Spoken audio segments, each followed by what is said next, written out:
ইরানের বিপ্লব কেন আছড়ে পড়েছিল আফগানিস্তানে? কথাটা শুনে অবাক লাগছে, তাই না? ইরানের বিপ্লবের ইতিহাস জানলে আমরা আজকের দুনিয়ার সংকটকেও বুঝতে পারব। ইরানের বিপ্লবের সুদূর প্রসারী প্রভাব আমাদের নজরে আসবে। ইরান বিপ্লবের সুদূর প্রসারী প্রভাব বুঝতে হলে 1900 থেকে 1979 সাল পর্যন্ত ইরানের ইতিহাস জানতে হবে। 1900 সাল থেকেই ইরানের রাজতন্ত্র ত্যাগ করে একটা সাংবিধানিক আইনের শাসনে প্রবেশের লড়াই জারি ছিল। এই কনস্টিটিউশনাল আইনের শাসন বা রিপাবলিক করার লক্ষ্যে এই লড়াই 80 বছর পরে ইসলামী বিপ্লব নাম ধারণ করে সফল হতে পেরেছিল। ইরানের জন্য একমাত্র ইসলামী বিপ্লবই এর অনিবার্য এবং ন্যায্য পরিণতি। এটাই ছিল ইরানি জনগণের মুক্তির একমাত্র খোলা পথ। আমরা আজকে ইরানের ইতিহাসের সাথে বাংলাদেশের সাম্প্রতিক ইতিহাসকেও মিলিয়ে দেব। কেন ইসলামী বিপ্লবই ছিল রিপাবলিক গড়ার লড়াইয়ের ন্যায্য পরিণতি? ইরানের বিপ্লবের ইতিহাস বলতে আমরা জানি মোসাদ্দেকের তেল কোম্পানির জাতীয়করণ, আমেরিকার পেয়ারের শাহের শাসন, তুদে পার্টির কথা, খোমেনির বিপ্লব, হোস্টেস ক্রাইসিস, আলী শরীয়তের উদ্যোগ, কমিউনিস্ট হত্যা ইত্যাদি। কিন্তু যেটা আমরা জানি না সেটা হলো ইরানের তেল সহ অন্যান্য সম্পদের উপরে পরাশক্তির লোলুপ দৃষ্টি। 19 শতকেই ইরানের উপরে সর্বাত্মক কর্তৃত্ব প্রতিষ্ঠা করে ইউরোপিয়ানরা। ইউরোপিয়ানরা বলতে একদিকে ব্রিটিশ, আরেকদিকে রাশিয়া। আক্ষরিক অর্থেই রাশিয়া আর ব্রিটিশ ইরানকে উত্তর আর দক্ষিণে দুই ভাগে ভাগ করে নেয়, ভাগাভাগি করে নেয় আর কি। সেই সময় ইরানের ক্ষমতার কাজার ডাইনাস্টি। এই কাজার রাজা ব্রিটিশ শিল্পপতিকে ইরানের অর্ধেকের সব কর্তৃত্ব দিয়ে দেন তার ব্যবসার লাভের একটা কমিশনের বদলে। কর্তৃত্ব বলতে সবকিছু, যা যা একটা সরকার চালায় আর কি, সব রেল, রাস্তা, টেলিগ্রাফ, বাণিজ্য, ফ্যাক্টরি। বাকি ছিল তামাকের ব্যবসা। এই কাজার ডাইনাস্টির নাসির আল দিন শাহ ইরানের তামাক ব্যবসাও ব্রিটিশদের হাতে তুলে দেয় 18 শতকের শেষ দিকে। ইরানে তামাক খাওয়া একটা গুরুত্বপূর্ণ সামাজিক আচার ছিল। অনেক মানুষ যুক্ত ছিল এই তামাক ব্যবসার সাথে। তারা রাতারাতি পথে বসলো, পুরো লাভ নিয়ে যেতে থাকলো ব্রিটিশরা। এটাই ছিল ইরানের ভবিষ্যৎ রাজনীতির একটা টার্নিং পয়েন্ট। ইরানে শুরু হলো তামাক ব্যবসায়ী এবং চাষিদের ব্যাপক বিদ্রোহ। ইরানি আলেমরা ফতোয়া দিলেন তামাক খাওয়া হারাম, তারও পথে নামলেন। রাতারাতি ব্রিটিশ তামাক ব্যবসা পথে বসল। নাসির আল দিন শাহ ব্রিটিশদের সাথে তামাকের চুক্তি বাতিল করে দিলেন। ইরানি উলেমারা তারপর আর একটা ফতোয়া দিলেন তামাক খাওয়া হারাম, কিন্তু কিছু বিশেষ কন্ডিশনে তামাক খাওয়া যায়। কন্ডিশনগুলো এমন যে প্রাপ্তবয়স্ক সকলেই এখন তামাক খেতে পারবে। ঠিক এভাবেই ধর্ম একটা প্রত্যক্ষ শ্রেণী সংগ্রামে ইতিবাচক ভূমিকা রাখল। এরপরে এলেন ক্ষমতায় মোজাফফর আদ-দিন শাহ। তিনি 2 হাতে টাকা উড়াতেন, নবাবের বাচ্চা আর কি। কিন্তু টাকা দিবে কে? সে রাশিয়ার কাছ থেকে টাকা নেওয়া শুরু করল। ঠিক এই সময়ে ইরানকে রাশিয়া আর ব্রিটিশদের মধ্যে উত্তর আর দক্ষিণে ভাগ করে দেওয়া হয়, আর খরচের টাকা মেটানোর জন্য ট্যাক্স বাড়িয়ে দেওয়া হয়। ইরান আবার তামাক বিদ্রোহের মতো ফুঁসে উঠল। বিক্ষোভকারীদের উপরে নির্মমভাবে দমন করা হতে থাকলো। পুলিশের মার থেকে বাঁচার জন্য বিক্ষোভকারীরা একটা গুরুত্বপূর্ণ মসজিদে আশ্রয় নিয়েছিল। সে মসজিদে ঢুকে আক্রমণ চালায় সরকারি বাহিনী। ঠিক আমাদের হাসিনা সরকার যেভাবে বাইতুল মোকাররমে ঢুকে আক্রমণ চালিয়েছিল, বিস্ফোরিত হলো ইরান। এই বিক্ষোভে পুলিশের গুলিতে মারা যান খোদ ইসলামের নবী রসুলের এক বংশধর। আপনারা জানেন নবীর বংশধরদের সাইদ নামে এক সম্মানসূচক উপাধিতে ডাকা হতো। তেমন এক সাইদকে পুলিশ গুলি করে মেরে ফেলে। ইরানে একটা বিশেষ বাহিনী ছিল সেই সময়, রাশান এলিট কসাকদের ট্রেনিং দিয়ে তৈরি বাহিনী। এটার নামই ছিল পার্সিয়ান কসাক ট্রুপস, আমাদের রক্ষী বাহিনীর মতো আর কি। ইন্ডিয়ান রয়েড ট্রেনিং পাওয়া ইন্ডিয়ান সোলজারদের পোশাক পরা মুজিব বাহিনীর ছেলেদের রক্ষী বাহিনী বানিয়ে যেইভাবে শেখ মুজিবের আমলে রাজনৈতিক বিরোধিতাকারীদের দমন করা হতো, তেমন আর কি। এরাও বিক্ষোভ দমনে নেমে পড়ে, কিন্তু শেষে বিদ্রোহ বিক্ষোভ জয়যুক্ত হয়। বলা যেতে পারে এটাই ইরানের প্রথম কনস্টিটিউশনাল রেভলিউশন। রাজা ক্ষমতা দেয় হাউস অব জাস্টিসকে, যা পরবর্তীতে পার্লামেন্টে রূপান্তরিত হয়। ইরানের প্রথম সংবিধান রচিত হয়, কিন্তু এই বিপ্লব বেহাত হয়ে যায়, ঠিক যেভাবে আমাদের মুক্তিযুদ্ধ বেহাত হয়ে গিয়েছিল। এর কারণ অবশ্য একটা ইরানের আভ্যন্তরীণ রাজনৈতিক সংকট, কিন্তু এই সংকটকে বহুগুণে বাড়িয়ে তুলেছিল রাশিয়া আর ইংল্যান্ড।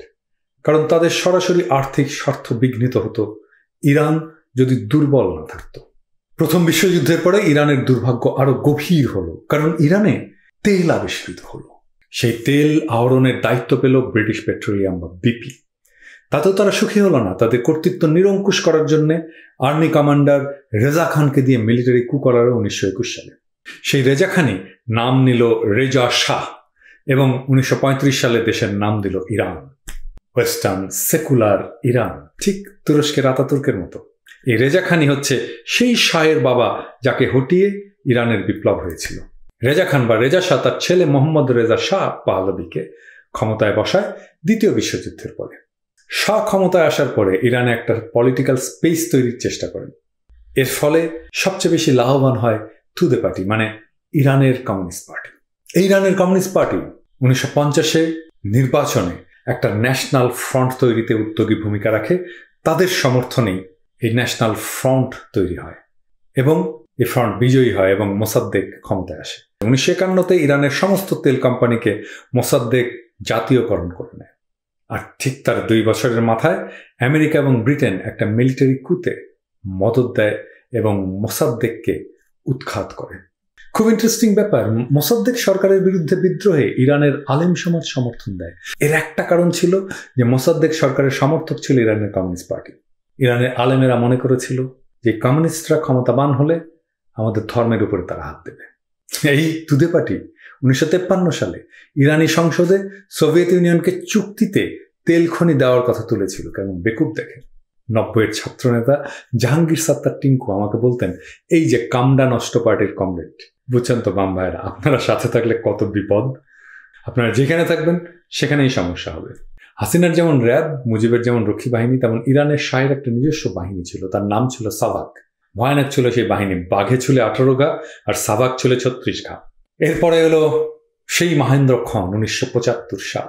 1975 সালে শাহ জাতির পিতার আদর্শ অনুপ্রাণিত হয়ে সব দলকে নিষিদ্ধ করে একদলীয় শাসন কায়েম করে দলের নাম দিল কৃষক শ্রমিক আওয়ামী লীগ পাকশাল থুকু। নামটা ছিল রিসার্জেন্স পার্টি, ওই একই আর কি, যাহা রিসার্জেন্স তাই পাকশাল। শাহ আমলের অর্থনৈতিক উন্নয়ন হয়েছিল তেলের পয়সায়, ঠিক এখন যেমন চীনা পয়সায় বাংলাদেশের উন্নয়ন হচ্ছে। হিউজ ইনফ্রাস্ট্রাকচার তৈরি হয়েছিল এখন যেমন বাংলাদেশে হচ্ছে। এটার নাম ছিল হোয়াইট রেভলিউশন, বাংলাদেশে যেটাকে বলা হয় উন্নয়ন। এই হোয়াইট রেভলিউশন বা শ্বেত বিপ্লবের বিরুদ্ধে রুখে দাঁড়িয়েছিলেন একজন আলেম, আয়াতুল্লাহ খোমেনি। তার অভিযোগগুলো কি ছিল ভালো করে শোনেন, খুব ইন্টারেস্টিং। তার অভিযোগগুলো ছিল ভোটে কারচুপি, জি ভাই, এটাই ছিল 1 নম্বর অভিযোগ। 2 নম্বর অভিযোগ ছিল রাষ্ট্রীয় প্রতিষ্ঠান ধ্বংস করা। 3 নম্বর অভিযোগ ছিল ভয়াবহ দুর্নীতি। মাম্মর শাসনের বিরুদ্ধে আমরা একই অভিযোগ কি করি না? মিল আছে না? আরো মিল আছে। ইউনিভার্সিটি থেকে গ্র্যাজুয়েট বের হচ্ছে লাখে লাখে, কিন্তু কাজ নাই, চাকরি নাই, ঠিক বাংলাদেশের মতো।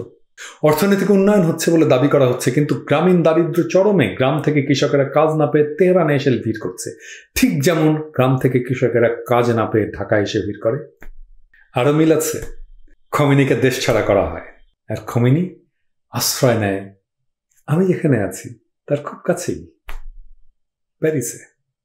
যাই হোক, ইরানে বিপ্লব সফল হলো 1979 সালের ফেব্রুয়ারিতে। আমেরিকা ব্রিটেন তো লাথি খেলোই, আরো লাথি খেলো সোভিয়েত ইউনিয়ন। কিন্তু আমেরিকা ব্রিটেন তো দূরে, কিন্তু সোভিয়েত রাশিয়া তো ইরানের বর্ডারে। সেই বর্ডারে তাদের উজবেকিস্তান, তাজিকিস্তান, কিরগিজস্তান ইত্যাদি যত স্থান আছে সবগুলো প্রদেশ, আর সেই সবগুলো মুসলিম অধ্যুষিত। যদি ইরান বিপ্লবের ঢেউ এসে আছড়ে পড়ে সেই মুসলিম প্রদেশগুলোতে, তাহলে ম্যাঙ্গো আর স্যাক বোধ গান হয়ে যাবে।